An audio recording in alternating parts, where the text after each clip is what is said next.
I'm Mike Balsamo. I'm the U.S. law enforcement editor for the Associated Press. The Fulton County Sheriff's Office has released a mugshot of former President Donald Trump, who surrendered to authorities after being indicted in Atlanta in connection with an indictment that charged him and several of his associates with trying to subvert the results of the 2020 presidential election.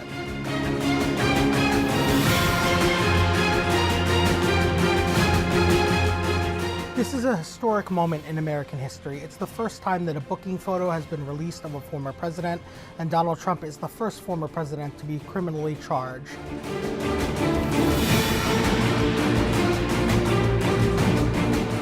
And this is the first time, despite 4 separate indictments, that we are seeing a booking photo, a mugshot of the former president. The process in Georgia is different because in New York and in federal court in Florida and in Washington, D.C., Trump surrendered just before he saw a judge for an arraignment in those cases. As part of that booking process, the Secret Service wanted to get him in and out of those buildings fairly quickly, and the authorities said they didn't think that they needed a booking photo because Trump is a pretty well-known figure as a former president, and because he's protected by the Secret Service, there are armed federal agents around him the entire time.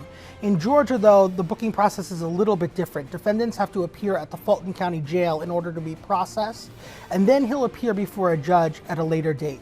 In this case, both District Attorney Fani Willis, the Fulton County DA, and the sheriff in Fulton County have said Trump will be treated just like any other defendant.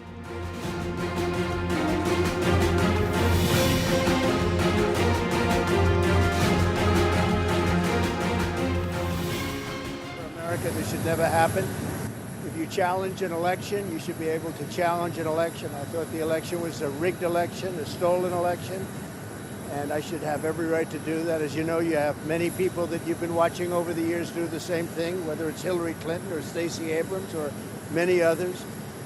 When you have that great freedom to challenge, you have to be able to, otherwise you're going to have very dishonest elections. What has taken place here is a travesty of justice. We did nothing wrong. I did nothing wrong. And everybody knows it. I've never had such support, and that goes with the other ones too. What they're doing is election interference. They're trying to interfere with an election. There's never been anything like it in our country before.